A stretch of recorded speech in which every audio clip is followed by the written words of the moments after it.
اعوذ باللہ من الشیطان الرجیم بسم اللہ الرحمن الرحیم۔ اللہ سبحانہ و تعالیٰ کی بے پناہ حمد و ثنا کے بعد اور رسول اللہ صلی اللہ علیہ وسلم پر اتنے درود جتنا اللہ جل شانہ کا علم ہے، اللہ اور اس کے رسول صلی اللہ علیہ وسلم کی حمد و ثنا کے بعد ذی وقار ناظرین کرام، آج کل پورے عالم اسلام میں چرچا ہے ایک مناظرے کا، جو ابھی چند روز قبل مفتی شمائل صاحب اور جاوید اختر صاحب کے درمیان منعقد ہوا۔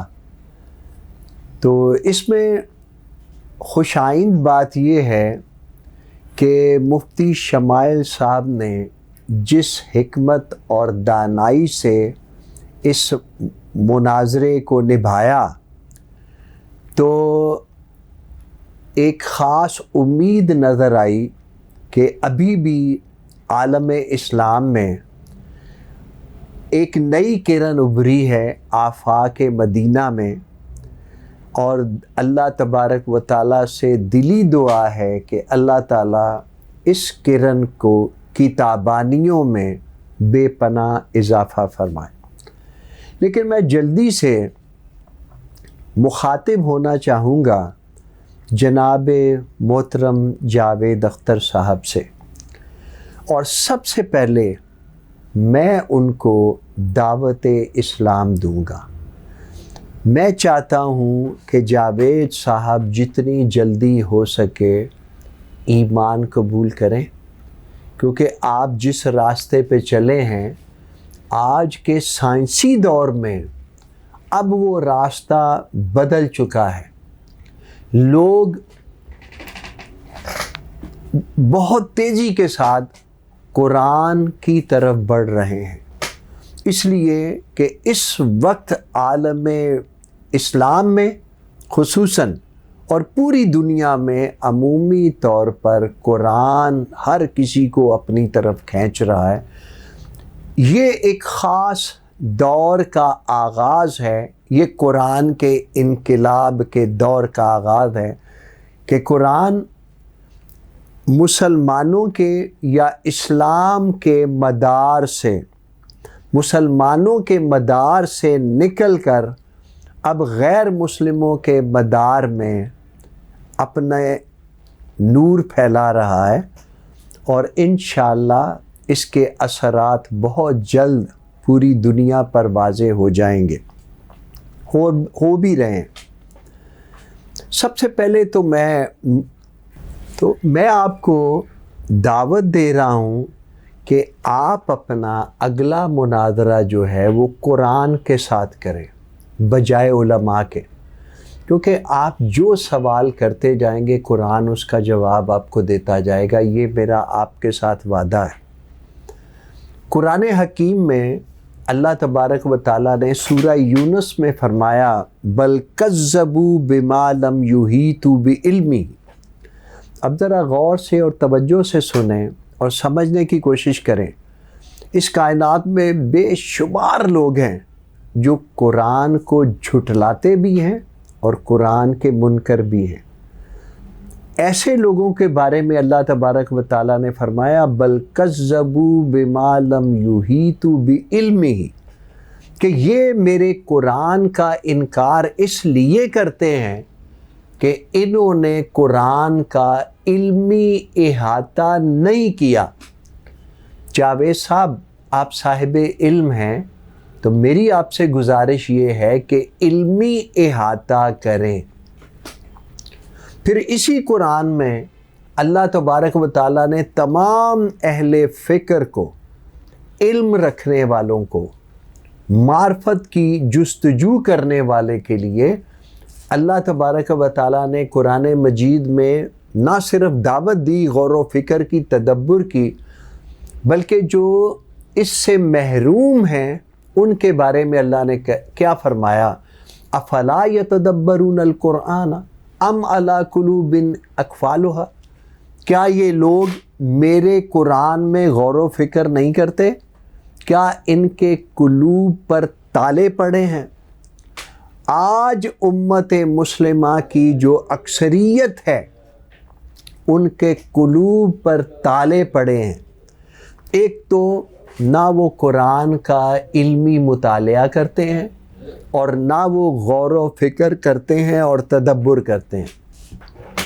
اگر آپ تھوڑا سا غور کریں تو کیا اللہ تبارک و تعالیٰ یہ تدبر کرنے کی جو ترغیب فرما رہا ہے، اور اگر غور و فکر نہیں کرتے تو قلب پہ تالے پڑے ہوئے ہیں، تو اس کا کیا مطلب ہے کہ اللہ تبارک و تعالیٰ دعوت دے رہا ہے کہ منطق والوں منطقی بنیادوں پر اس کو سمجھ لو، فلسفے والوں فلسفی بنیادوں پر اس کو سمجھ لو، سائنس کی شاہراہ پر گامزن لوگوں اپنے تجربات کی روشنی میں، اپنے مشاہدوں کی روشنی میں، اپنی سائنسی جستجو کی روشنی میں اس کے مطالب سمجھنے کی کوشش کرو۔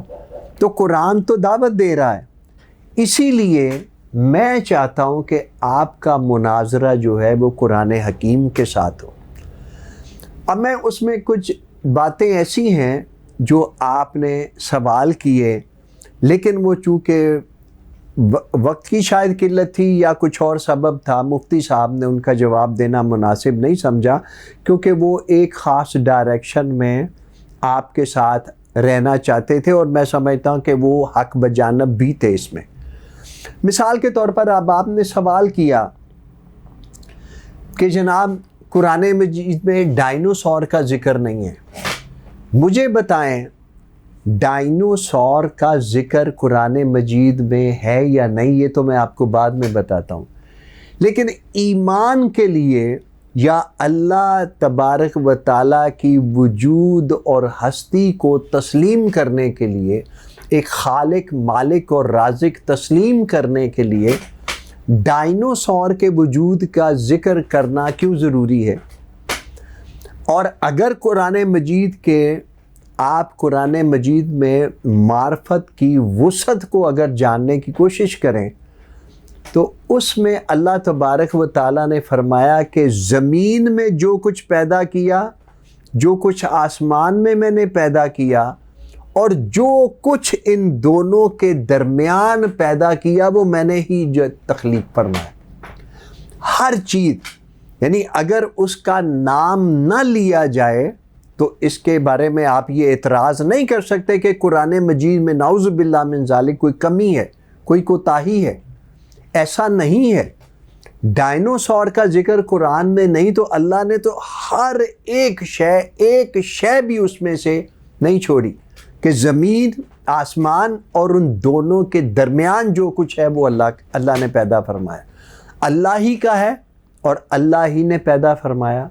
تو یہ اللہ تبارک و تعالیٰ نے تو آپ کو ڈائنوسور نہیں کہا، جو کچھ بھی ایک ایک ذرے کا ذکر اللہ نے قرآن مجید میں فرما دیا۔ قرآن مجید جو ہے وہ ایک عام سطح کی کتاب نہیں ہے، وہ حکیمانہ کتاب ہے، وہ کلام الہی ہے، وہ نبی مکرم صلی اللہ علیہ وسلم کی زبان اقدس سے ادا ہونے والے کلمے ہیں۔ تو اب اسی کے میں پھر یہ اگلی بات یہ ہے، آپ نے ان سے سوال کیا فیتھ کیا ہے، ایمان کیا ہے؟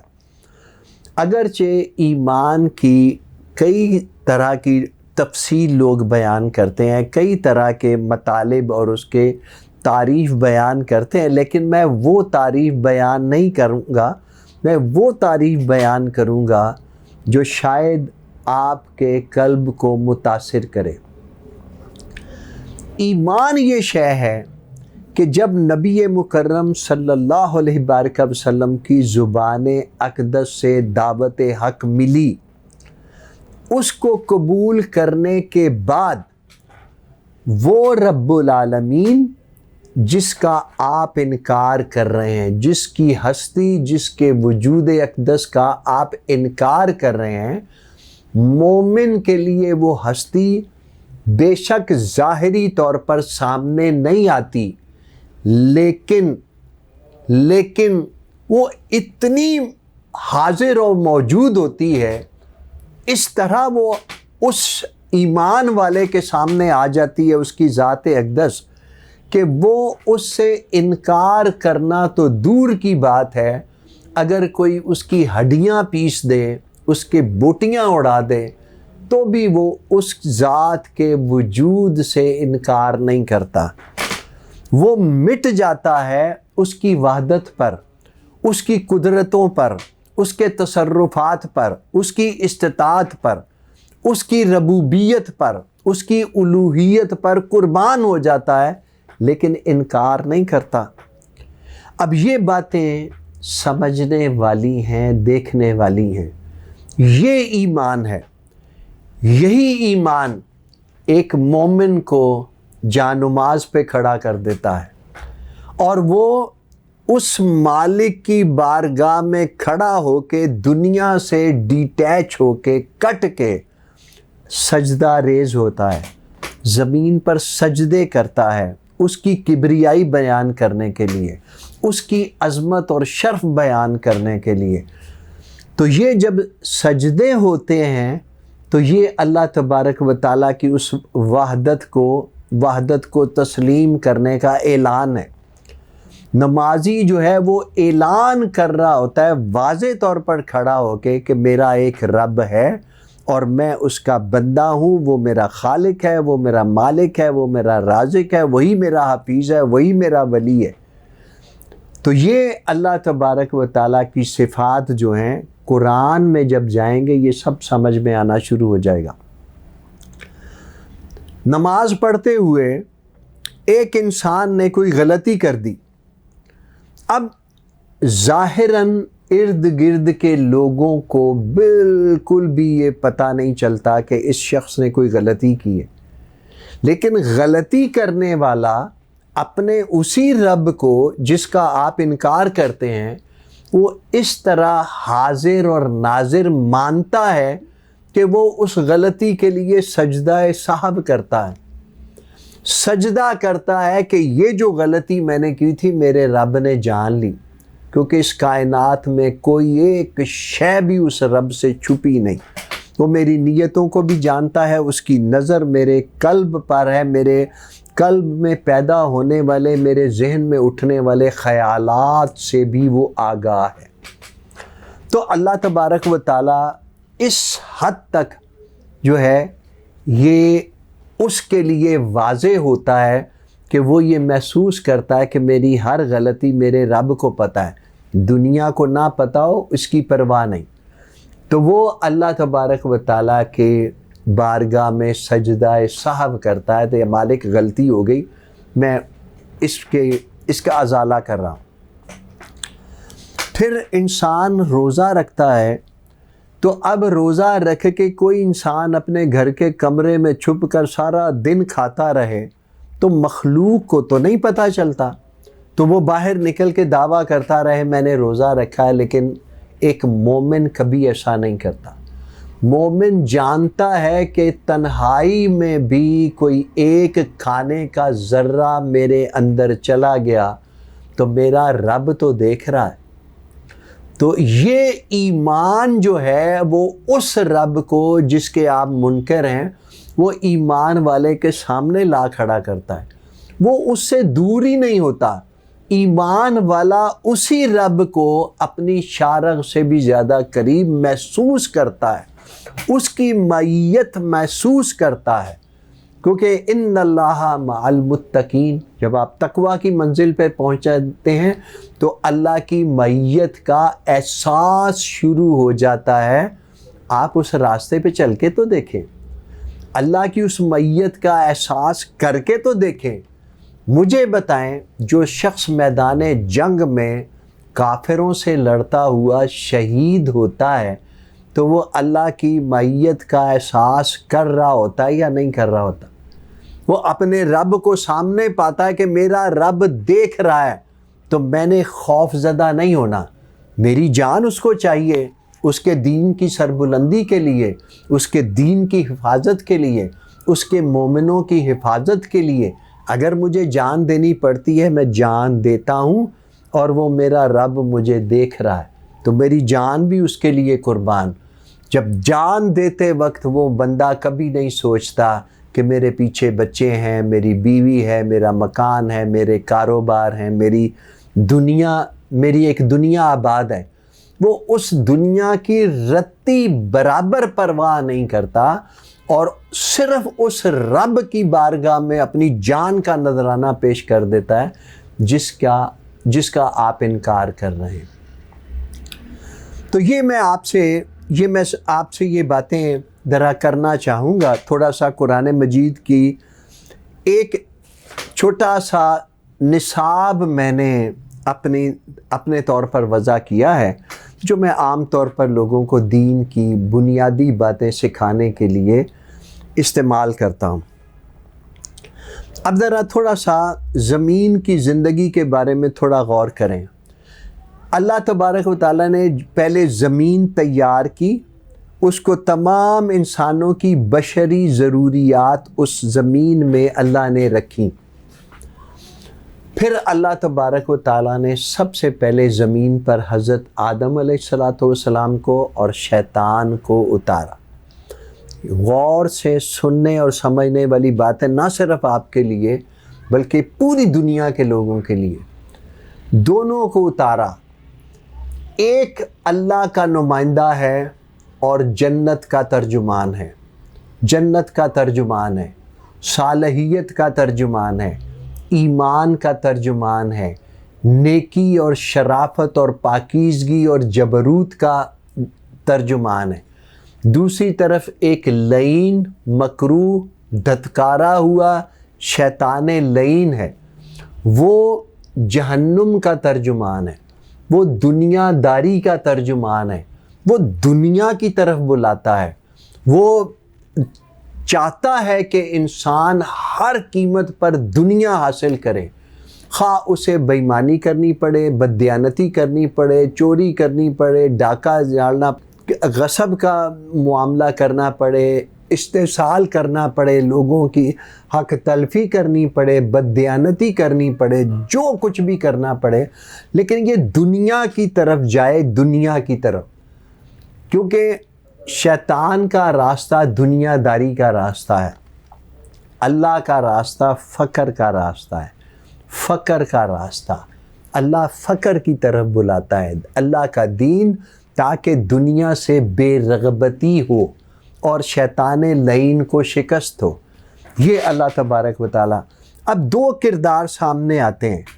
اب یہ دونوں کرداروں میں تضاد اللہ تبارک و تعالیٰ نے زمین کی زندگی میں رکھا. یہ بڑی توجہ سے سمجھنے والی باتیں ہیں، جو ہیں تو بڑی عام فہم، لیکن نہ لوگ اس پہ توجہ دیتے ہیں، نہ لوگ علمی بنیادوں پر انہیں جاننے کی کوشش کرتے ہیں. دیکھیں، اللہ تبارک و تعالیٰ نے ایمان کے مقابلے میں کفر رکھا. اللہ تبارک و تعالیٰ نے دوستی کی ضد دشمنی پیدا کی.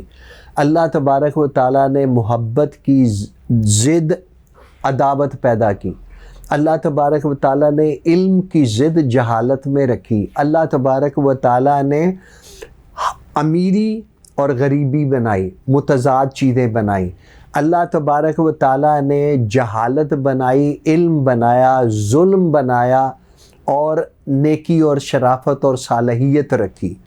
تو یہ سارا ایک ضد کا نظام ہے جو اس دنیا میں کار فرما ہے. دنیا میں کار فرما ہے، بلکہ انسان کی اپنی سرشت میں یہ چیز شامل ہے. ایک بات غور سے سنیں، توجہ رکھیں.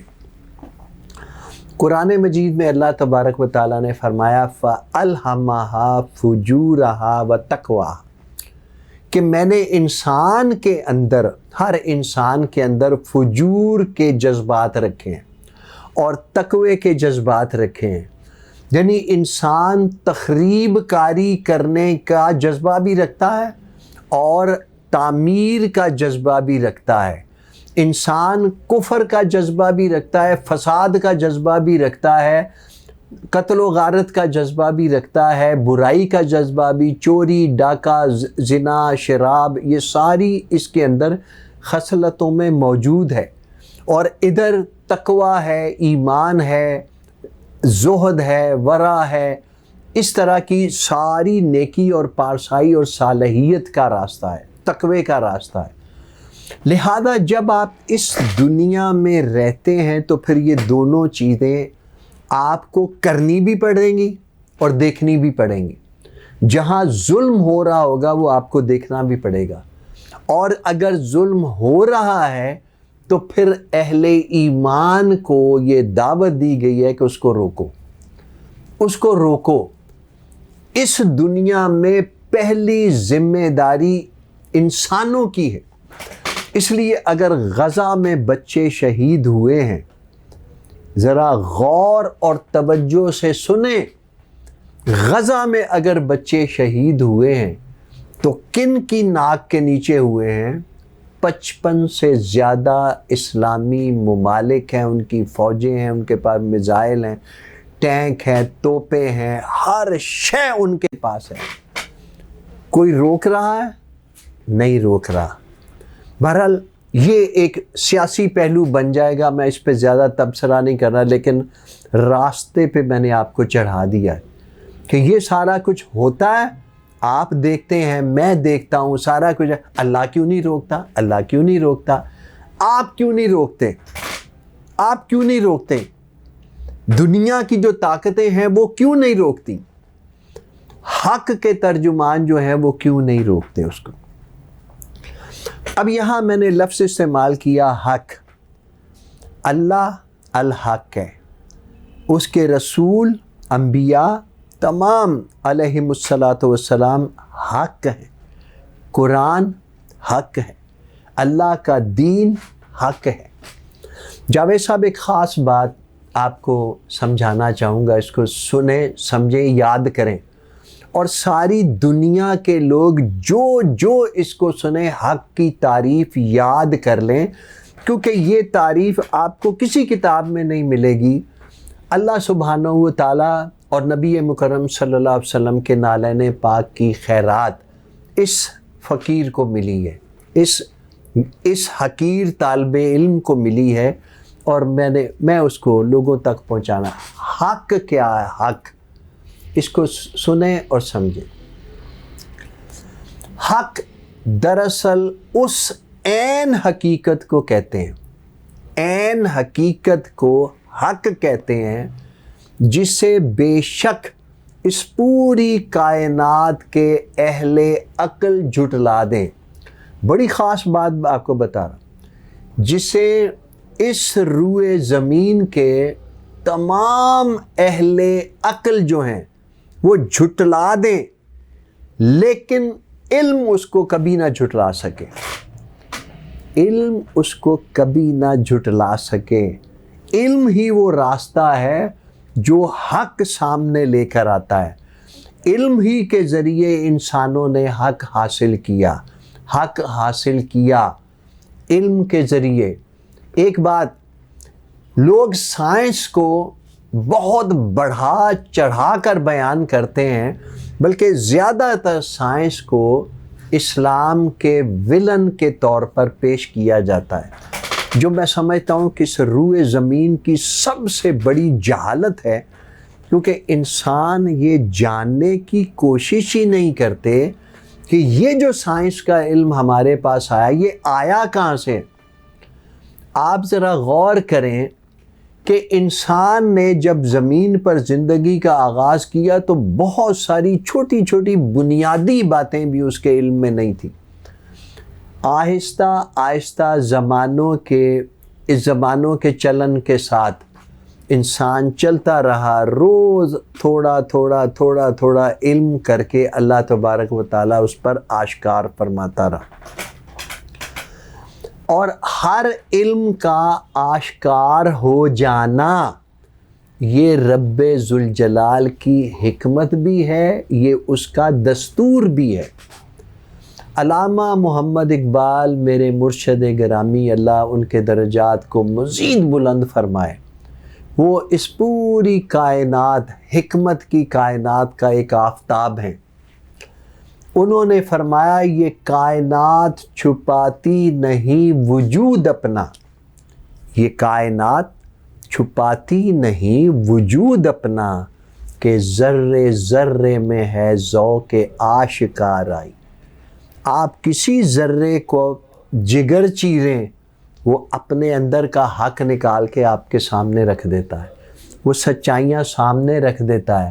یہاں لوگ غیب کے لیے لڑتے رہتے ہیں، لیکن یہ کائنات تو بنی اس مقصد کے لیے ہے کہ اس کے اندر چھپے ہوئے سارے غیب جو ہیں انسان کھولتا جائے اپنے تجسس کے زور پر، اپنی کیوریوسٹی کے زور پر. تو یہ اپنی حقیقتیں کھول کھول کر انسان کے سامنے لاتے ہیں.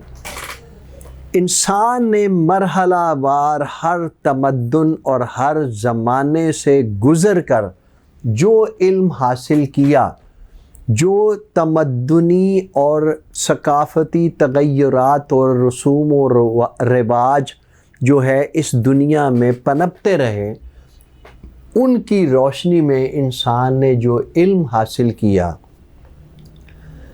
وہ علم یہ تھا کہ آہستہ آہستہ انسان کو سمجھ آ گئی کہ اللہ تبارک و تعالیٰ کی تخلیق کے عناصر کیا ہیں.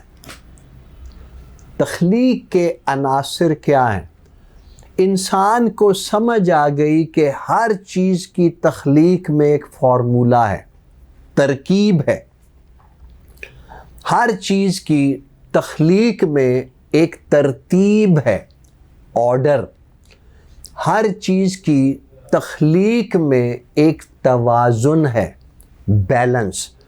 ہر چیز کو بڑے پروپورشنیٹ تناسب کے ساتھ، ہر چیز اپنے اپنی جگہ، اپنے اپنے ہر اعضائے بدن جو ہے یہ کام کرتے ہیں.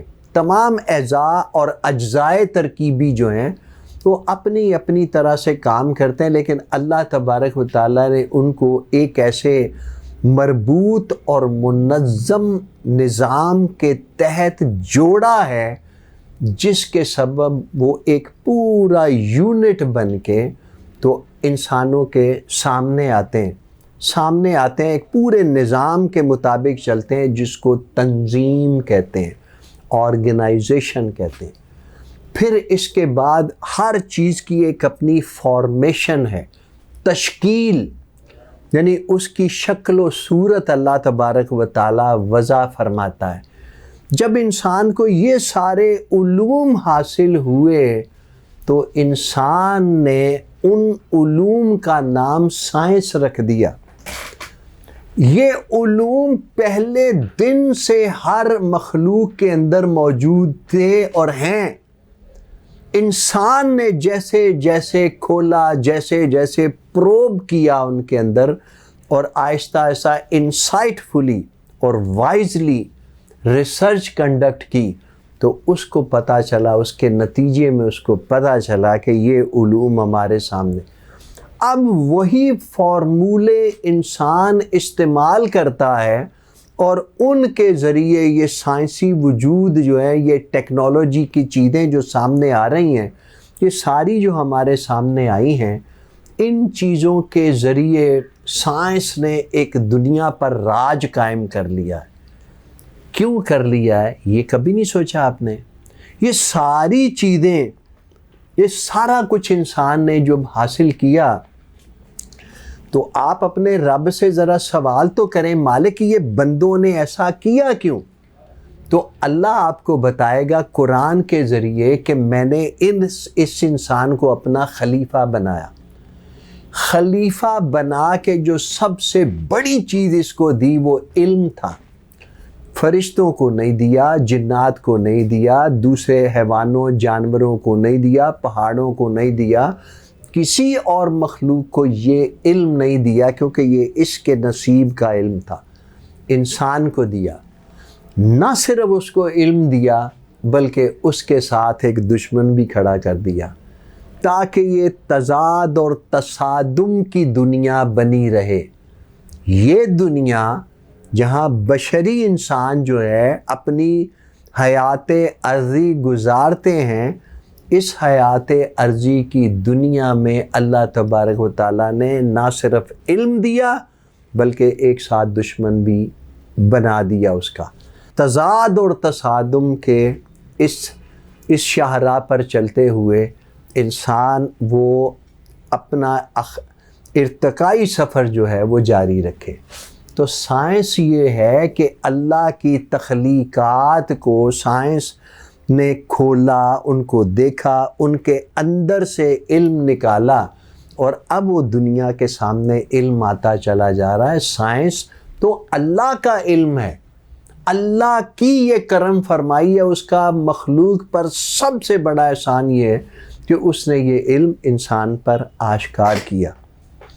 اسی کے ذریعے اب آپ اس کو کہیں کہ یہ سارا علم جو ہے یہ اب رینڈم ایوولوشن ہے، stupidity, idiotic naan sense idea ہے۔ یہ کوئی چیز رینڈملی، مجھے آپ بتائیں کہ آپ نے کوئی سبزی پکانی ہو، کوئی چیز پکانی ہو، کوئی اپنے لیے کوئی خاص سالن تیار کرنا ہو، ریسیپی کے بغیر بن جائے گا؟ نہیں بنے گا۔ اللہ تبارک و تعالیٰ نے انسان کا ایک اندر نظام بنایا، اس کو بھوک لگتی ہے، بھوک لگتی ہے، کھانا مانگتا ہے، کھانا ملتا ہے، کھانا کھاتا ہے۔ جب وہ کھانا اندر جاتا ہے تو اندر ایک نظام ہاضمہ ہے جو اس کھانے کو وصول کر کے اسے پروسیس کرتا ہے، اسے پروسیس کرتا ہے، اس کے اندر سے نیوٹرینٹس نکالتا ہے، اس کے اندر سے غذائیت نکالتا ہے، پھر اس کو وجود کے باقی حصوں کی طرف سپلائی کرتا ہے۔ یہ سارا رینڈم ایوولوشن ہے۔ آپ نے ایک زبان سیکھنی ہے تو وہ بھی گرامر کے بغیر آپ کو نہیں آئے گی۔ آپ نے پاس موبائل بنا ہوا ہے، یہ بھی ایک مربوط اور بڑا آرگنائز اور سسٹمیٹک وے میں کام کرتا ہے۔ یہ رینڈم ایوولوشن ہے۔ اللہ تبارک و تعالیٰ نے کیا کیا چیزیں بنائی، کیسی کیسی مخلوق بنائی، اور انہی مخلوقات سے آپ سیکھتے ہیں۔ چمگادڑ کو دیکھتے ہیں تو اس کے اندر سے آپ کو علم ملتا ہے، تخلیق کا علم ملتا ہے۔ چیونٹی کو دیکھتے ہیں، اس کے اندر سے تخلیق کا علم ملتا ہے۔ اونٹ کو دیکھتے ہیں، ڈائنوسور کو دیکھتے ہیں، انسان کو دیکھتے ہیں، جس چیز کو دیکھتے ہیں اس کے اندر سے یہ آپ کو علم نصیب ہوتا ہے۔ یہ سارا رینڈم ایوولوشن ہے۔ یہ کائنات ایک خاص نظام کے مطابق چل رہی ہے۔ آپ کا جسم نیند کا طلبگار ہوتا ہے، حاجت ہوتی ہے اس کو نیند کی۔ نیند بھی اللہ نے دی اور نیند کے لیے رات بنا دی۔ پھر سارا دن آپ دنیا کی جستجو کرتے ہیں، جستجو کرنے کے لیے دن بھی ویسا بنا دیا۔ یہ دن اور رات کا جو اللہ تبارک و تعالیٰ نے ٹائم کلاک بنایا ہے، یہ رینڈم ایوولوشن ہے۔ آپ اس کو رینڈم ایوولوشن کہیں گے۔ تو یہ ساری بے شمار باتیں ہیں۔ اب اس کے بعد اللہ تبارک و تعالیٰ نے، آپ کہتے ہیں کہ یہ سارا میں نے آپ کو فَأَلْهَمَهَا فُجُورَهَا وَتَقْوَاهَا، اس میں ظلم کرنے کے جذبے بھی ہیں اور اس میں نیکی اور پارسائی کے جذبے بھی ہیں۔ پھر ان کے لیے اللہ تبارک و تعالیٰ نے قرآن مجید میں یہ دونوں کے لیے اللہ نے فرمایا وَهَدَيْنَاهُ النَّجْدَيْنِ، یہ دو راستے ہیں نا، ایک نیکی، ایک حضرت آدم علیہ السلام کا راستہ، ایک شیطان کا راستہ۔ ہم نے دونوں راستوں کی اسے ہدایت دے دی، دونوں راستوں کی ہدایت دے دی۔ اب ایک بات یاد رکھیں، اب دونوں راستوں کی ہدایت دے دی، اس ہدایت کے لیے قرآن مجید نے واضح کر دیا کہ اللہ کے راستے پر چلنے کے لیے قرآن آپ کی رہنمائی کرے گا۔ قرآن کی چیزوں کو، تعلیمات کو تسلیم کر کے من و عن اس پر عمل کرنا، یہ قرآن کا راستہ ہوا، یہ صالحیت کا راستہ ہوا، یہ ایمان کا راستہ ہوا۔ لیکن دوسری طرف شیطان کے راستے پہ چلیں گے تو وہ بھی آپ کو ترغیب دے گا، وہ بھی تحریک فراہم کرے گا، وہ بھی اکسائے گا آپ کو، وہ بھی ورغلائے گا۔ تو لہذا دونوں طرح کے لوگ بھی ہیں، دونوں طرح کے جذبے بھی ہیں، اور دونوں طرح کے زندگی کے پہلو، اس کے رخ بھی اس دنیا میں موجود ہیں۔ اللہ کی ہدایت جو رسولوں کے ذریعے انسانوں کو ملی، اور آج بھی اس کے بندے اس کا پرچار کرتے ہیں۔ دوسری طرف شیطان کی جو ہدایت ہے وہ کیا ہے؟ وہ ہدایت ہے ہیومن آئیڈیالوجی، یتبعون الا الظن۔ یہ انسان جو ہے، بھٹکے ہوئے انسان، یہ صرف ظن و گمان کی پیروی کرتے ہیں۔ ظن و گمان کیا ہے کہ اس کو آج جدید علوم کی روشنی میں اس کو آپ ہیومن آئیڈیالوجیز کہیں گے۔ انسان کے اندر اللہ نے یہ قابلیت رکھی ہے کہ وہ اپنی نہ صرف آئیڈیالوجی کا پرچار بھی کرتا ہے اور بلکہ لوگوں کو اس اکسا کر، ترغیب دے کر انہیں اس راستے پر چلا بھی لیتا ہے۔ ایک عورت اٹھے اور وہ کہہ دے میرا جسم میری مرضی، دنیا اس کے پیچھے چل پڑتی ہے، اس نظریے کے پیچھے چل پڑتی ہے۔ ایک انسان نظریہ لے کر آتا ہے، جناب یہ بت جو ہے یہ اللہ کے قریب کر دیتے ہیں، دوسرے لوگ اسی نظریے کے پیچھے چل پڑتے ہیں اور حقیقت سے چشم پوشی کر دیتے ہیں۔ وہی بات آ گئی جو سورہ یونس میں بل کذبوا بما لم یحیطوا بعلمہ، یہ قرآن کو اس لیے جھٹلاتے ہیں کہ اس کا علمی احاطہ نہیں کیا۔ آپ دنیا کے جتنے باطل خدا ہیں، اب میں ایک خاص بات کرنے لگا، کوئی دنیا کے باطل خدا جتنے بھی ہیں ان کو سامنے رکھیں، کیا کوئی ایک آج کے دور کا کوئی ایک انسان ان کو سب کو تباہ نہیں کر سکتا؟ تو وہ خدا کیسے ہوئے؟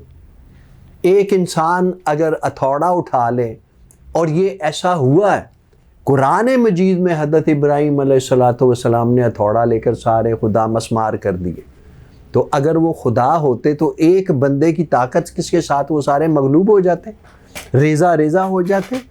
یہ خدائی ہے، اس کو خدا کہتے ہیں۔ ہمارا خدا جو تھا وہ انوینسیبل ہے، اس کی کوئی رسائی نہیں۔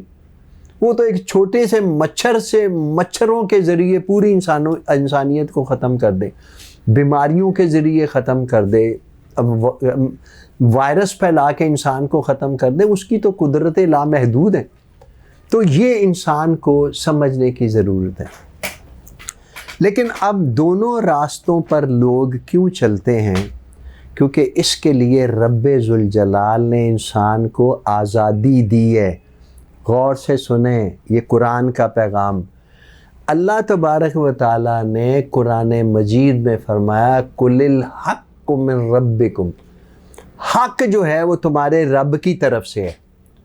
حق، قرآنی حق، رسالت کا حق، الوہیت کا حق، یہ تمہارے رب کی طرف سے ہے۔ فَمَنْ شَاءَ فَلْيُؤْمِنْ، اب جس کی مرضی ہے وہ ایمان لے آئے۔ فَمَنْ شَاءَ فَلْيَكْفُرْ، جس کی مرضی ہے وہ کفر کرے۔ کفر کرنا، ایمان قبول کرنا، یہ انسان کے اپنی آزادی کے ساتھ ہے، آزاد ہے اس میں۔ لا اکراہ فی الدین، اللہ نے قرآن میں بتا دیا کہ سنو میرے دین میں کوئی زبردستی نہیں ہے، کوئی جبر نہیں ہے، اس کو جبر کر کے کسی پر مسلط نہیں کیا جاتا تھا، کیونکہ یہ محبت کا دین ہے۔ جب محبت ہوگی تو وہی اللہ کے لیے جان دے گا، وہی اس کی جانماز پہ کھڑا ہو کے اس کو سجدے کرے گا، وہی تلاوتیں کرے گا، وہی ہر وقت جو ہے اس کی یاد میں مگن ہو کے سرور کی کیفیت میں اس کا ذکر کرے گا۔ تو یہ اللہ تبارک و تعالیٰ کا دین ہے، اس کو اس طرح سے آپ اس کو دیکھیں گے، اس کو سمجھیں گے۔ پھر اللہ تبارک و تعالیٰ نے یہی نہیں چھوڑا، پھر اللہ نے بتایا کہ ہاں دونوں شاہراہیں ہیں، ایک حضرت آدم علیہ السلام کا راستہ ہے، ایک شیطان کا راستہ ہے۔ دونوں پہ جاؤ گے تو یہ دونوں راستے کسی منزل مقصود تک پہنچاتے ہیں۔ ایک راستے کی منزل جنت ہے، جہاں سے حضرت آدم علیہ السلام تشریف لائے، اور اب وہ یہاں آئے ہیں تو ان کی نسلیں پھیلیں، تو ان کے نکلنے میں بھی حکمت تھی کہ وہ آئے تو ہمیں بھی توفیق مل گئی کہ کم از کم اس راستے پہ چلیں اور واپس جنت میں جائیں۔ شیطان نکلا تو وعدہ کر کے آیا کہ میں یہاں انہی انسانوں کو بھٹکا کے تو اللہ کے راستے سے بھٹکا کے لے کے جاؤں گا، جہنم میں چلے جائیں گے۔ ایک بات میں اور کہنا چاہوں گا، یہاں خاص طور پر قرآن مجید نے بڑے واضح پیرائے میں بتایا کہ انسان کو دی گئی زندگی ابدی ہے، ابدی زندگی۔ زندگی کہتے ہی اسے ہیں جو ایک لمحے کے لیے، ایک ساتھ کے لیے بھی معطل نہیں ہوتی۔ زندگی ختم ہونے کا نام نہیں ہے۔ اسی لیے یہ بشریت جو ہے، یہ پیدائش ہماری زندگی کا آغاز نہیں، موت ہماری زندگی کا اختتام نہیں۔ ایک خاص پہلو آپ کے سامنے رکھنا چاہوں گا، اس کو ذرا غور سے سنیں۔ جب کوئی فوت ہوتا ہے ہم کہتے ہیں انا للہ و انا الیہ راجعون۔ ارے اللہ کے بندو، سمجھنے کی کوشش تو کرو۔ اللہ سمجھا رہا ہے کہ بے شک ہم اللہ کے لیے ہیں، اللہ کے ہیں، اللہ کی چیز ہیں، اللہ کا دیا ہوا وجود ہے۔ تو انا الیہ راجعون، ہم اس کی طرف جا رہے ہیں، جا رہے ہیں۔ اللہ آپ کو سمجھا رہا ہے کہ یہ بار بار کہا کرو تاکہ تمہیں پتہ چلے کہ بشری زندگی جو ہے، پیدائش سے موت تک کی جو زندگی ہے، یہ زندگی کا خاتمہ نہیں، یہ تو واپسی کا سفر ہے۔ آج کے بعد اپنے بچوں کو یہ سکھانا شروع کر دیں کہ یہ بشری زندگی واپسی کا سفر ہے، واپس واپس واپس جا رہے، واپس جا رہے ہو، جانا نہیں۔ پہلا سانس لیا زمین پر تو واپسی کا سفر شروع ہو گیا۔ اسی لیے اللہ نے فرمایا تم دنیا میں جاؤ، جا کے عہد الست کا دستور اپناؤ، واپس آؤ، واپس آؤ۔ واپسی کا سفر ہے، یہاں واپس جانا ہے۔ پھر ایک اور بات، زندگی کی ابدیت، اصل میں اس کے بہت سارے پہلو ہیں جو میں یہاں ان کو نہیں چھیڑنا چاہتا، لیکن پھر انشاءاللہ اس میں اور باتیں آپ کے سامنے لانے کی کوشش کروں گا۔ لیکن آپ تھوڑا سا اس پہ غور کریں۔ اللہ تبارک و تعالیٰ نے فرمایا ان الذین کفروا وکذبوا بآیاتنا، بے شک وہ لوگ جو ہماری آیات کا، الہامی آیات کا کفر کرتے ہیں اور جھٹلاتے ہیں ان کو، اولئک اصحاب النار ہم فیہا خالدون، یہ لوگ جہنم میں جائیں گے اور ہمیشہ ہمیشہ رہیں گے۔ ہماری سوچ صرف یہیں تک مرکوز رہتی ہے کہ اللہ تبارک و تعالیٰ کافروں کی سزاؤں کی طرف نشاندہی فرما رہا ہے کہ کافر ہیں، جہنم میں جائیں گے، ہمیشہ ہمیشہ رہیں گے۔ لیکن مالک تو کچھ اور سکھانا چاہ رہا ہے آپ کو۔ مالک آپ کو بتانا چاہ رہا ہے کہ اے بندے، یہ زندگی جو تجھے دی ہے، اس کو جہنم کی آگ بھی ختم نہیں کر سکتی۔ جہنم میں جائیں گے، ہمیشہ ہمیشہ رہیں گے۔ تو اس کا مطلب ہے زندگی کا خاتمہ تو جہنم میں نہیں ہے، تو یہ موت انسان کو کیسے؟ یہ تو ایک فنائیت کا مرحلہ ہے، فنائیت کا یہ ایک دروازہ ہے۔ اس دروازے سے آپ داخل ہوتے ہیں، ایک جہان سے باہر نکلے، دوسرے جہان کے اندر داخل ہو۔ تو یہ بات اپنے ذہن میں رکھیں کہ اللہ تبارک و تعالیٰ نے یہ زندگی کا جو اختتام ہے، جہنم میں گئے تو جہنم کی آگ بھی آپ کو جلا نہیں سکتی، زندگی نہیں ختم کرتی، جلائے گی، تکلیف دے گی، اذیت دے گی، زندگی نہیں ختم کر سکتی۔ اسی لیے یہ زندگی ابدی ہے جاوید صاحب، ابدی زندگی ہے۔ اس بنیاد پر میں آپ کو دعوت دیتا ہوں کہ قرآن کی طرف آئیں، قرآن سے مناظرہ کریں، قرآن کو سیکھیں۔ قرآن، یہ آج جتنی باتیں میں آپ کے سامنے لے کر آیا ہوں، میرا خیال ہے کہ اگر یہ آپ ساری باتیں جو ہیں اس میں آج کے دور میں اتنی علمی بنیادوں پر جو میں نے وضاحت کر دی ہے، اگر یہ بھی آپ کو کنونس نہیں کرے گی تو پھر I don't know what will. ٹھیک ہے، یہ آپ تھوڑا سا غور کریں، اور میری گزارش ہے کہ یہ سن لیں، اگر آپ اس سے متاثر ہیں تو جلد از جلد کسی اللہ کے ولی کے آستانے پر جائیں اور وہاں کلمہ طیبہ، کلمہ شہادت پڑھیں اور اگلی زندگی قرآن کے ساتھ گزار دیں۔ انشاءاللہ نور ہی نور آپ کے قلب میں جو ہے وہ آپ کو نصیب ہوگا اور خیر ہی خیر رہے گی۔ اللہ تبارک و تعالیٰ آپ کو ایمان کی نورانیت سے مستفید فرمائے، نبی پاک صلی اللہ علیہ وسلم کے نالین پاک کی خیرات آپ کو نصیب ہو، اور آپ پھر عالم اسلام کے لیے رہنمائی کا باعث بنے، کیونکہ آپ صاحب علم آدمی ہیں۔ اللہ تعالیٰ سے دعا ہے کہ وہ پوری امت مسلمہ کو اپنی عافیتوں میں رکھے، سلامتی اور امن و امان میں رکھے۔ الحمدللہ الذی ہدانا لہذا۔